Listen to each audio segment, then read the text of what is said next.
17 বছরে কাদের বিরুদ্ধে সবচেয়ে বেশি মামলা হয়েছে, কাদের নেত্রীকে আমার নেতাকর্মীরা প্রত্যেকে সবাই এই মামলাগুলোতে 10 থেকে 12 জন করে আমরা নেতৃবৃন্দ, শীর্ষস্থানীয় নেতৃবৃন্দ, বিশেষ করে সভাপতি, সাধারণ সম্পাদক সহ আরও সবাই আসেন।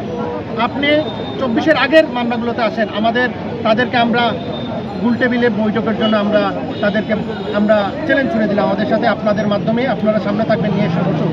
একটা পরে ঘর থেকে বের করে দেওয়া হয়েছে। তাদের নেতাকে দীর্ঘ প্রায় 1 যুগেরও বেশি সময় ধরে দেশের বাইরে রাখা হয়েছে। আপনারা সবাই সব কিছু জানেন। আমরা তাদের কথায়, তাদের সেই সব নোংরা কথায়, বাজে কথায় আমরা মন্তব্য করতে চাই না। তারা তাদের যে রাজনীতি করছে তারা সেটি করুক। তারা সবসময় মিথ্যার রাজনীতি করে, তারা সবসময় ষড়যন্ত্রের রাজনীতি করে। আপনারা দেখেছেন 1971 সালে বাংলাদেশের মানুষ, সারা বাংলাদেশের মানুষ নিজের জীবন বিসর্জন দিয়ে যখন স্বাধীনতা অর্জন করতে চেয়েছে, একটি নতুন বাংলাদেশের অর্জন করতে চেয়েছে, তখন তারা ষড়যন্ত্র করেছে। বাংলাদেশের মানুষের বিরুদ্ধে, বাংলাদেশের মানচিত্রের বিরুদ্ধে তারা ষড়যন্ত্র করেছে।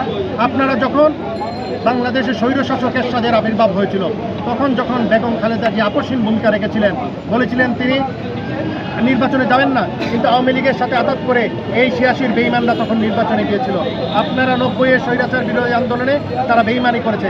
24-এর আপনারা গত 17 বছর, যে 24 আমাদের মধ্যে এসেছে, সেই 17 বছর তারা গুপ্তভাবে রাজনীতি করেছে।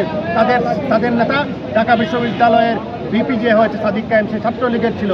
তার ফরহাদ, সেও ছাত্রলীগের ছিল। তারা ছাত্রলীগের কমিটিতে ছিল। আমরা বলতে চাই